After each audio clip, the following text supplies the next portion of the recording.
Hey, what's up guys, Alien Rides here, and today we have two awesome commuter electric scooters. We've got the Ninebot Max and the Turbowheel Swift.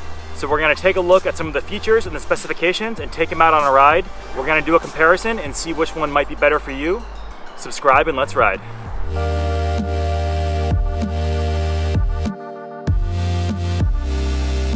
First, let's have our little alien friend help us unbox these two scooters. Special thanks to eWheels for sponsoring this comparison video, and if you're interested in either scooter, we'll link to them in the video description below.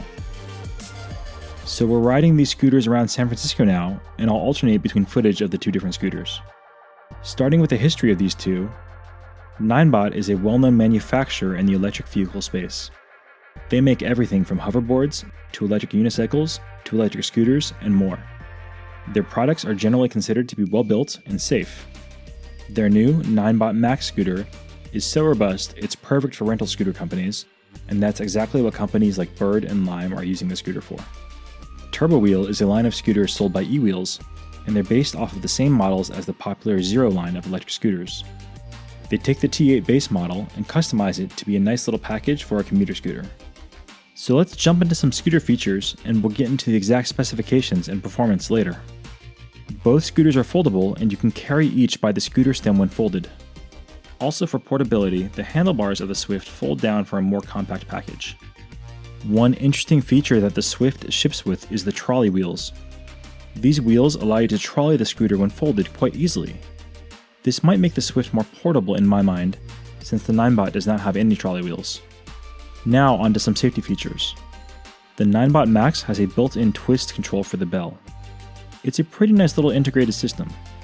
There is no bell on the Swift, but it's not too hard to add your own. Both scooters have a really nice set of lights for visibility and to be seen. You can turn on the front headlight of each using the dashboard, and they have a rear brake light as well. The Max uses a thumb throttle for acceleration, while the Swift uses a more standard controller with a finger throttle. Usability of the Max is quite nice, solely due to having an easy-to-use Ninebot application. One gripe I do have though, is that it babies you through a multi-page wizard, requiring you to wait on each page. This is probably to limit liability of the company, but I'm not really a fan of having to go through that. The Max only has a single brake, while the Swift has dual drum brakes. Both have regenerative braking, but the Swift stops much more quickly due to the dual brakes. I found this super useful in the hills of San Francisco, and I can stop with confidence on the Swift, while I couldn't on the Max. I was just a bit afraid while riding the Max that the brakes might not stop me fully. As far as battery life, batteries can always be measured in simple watt hours, and the Swift has 614 watt hours with LG cells compared to the 552 watt hours in the Max with China cells.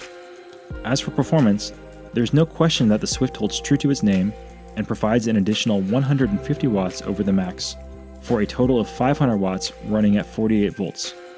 The Max has 350 watts running at 36 volts, which allows it to get up to a top speed of about 18.6 miles per hour. The Swift will reach about 24 miles an hour though. While the Max has air-filled tires, which helps with the bumps, but with no suspension, I find the Max to be a bumpy ride. The Swift has dual suspension, and one interesting thing is that it has a solid rear tire and front air tire. My guess is that they've gone with a solid rear tire, since the rear tire is the tire that most commonly goes flat. This should help quite a bit with maintenance. All in all, these feature-packed scooters both weigh about the same, with the 42-pound Max being slightly heavier than the 39-pound Swift. I do find the Swift to be slightly more portable due to the fact that the handlebars fold down and you can also shrink the stem if needed. These are both in roughly the same price range. The Max is about $800, and the Swift is slightly more at $875. Both scooters have functional displays. They show the battery, how fast you're going, and simple controls for speed mode and lights. So let's talk about the speed and handling of each scooter. The two scooters were plenty fast for commuting. The Max got up to about 19 miles per hour on the dashboard, and the Swift got up to about 24 miles per hour. I was pretty much full throttle on the Max the whole time, while I didn't have to be on the Swift. On the Swift, there was excess power for this typical commuter route, and I think that's always a good thing. So let's talk about the ride and suspension of the two. During this ride, I went over some road construction, and it just hurt my hands and jolted my body on the Max. It wasn't very comfortable. On the other hand, the suspension of the Swift was awesome, and it did a great job for a commuter scooter. I couldn't even tell the rear tire was solid over bumps. The suspension makes a huge difference when it comes to ride quality and safety, and the Swift just takes the cake here. So in conclusion, if I were to choose one of these today, the Swift would be a no-brainer for me. The extra power and suspension just make it a more pleasurable and fun ride. That's all we got for now on these two awesome commuter scooters. Please give us a like and subscribe if you like this video.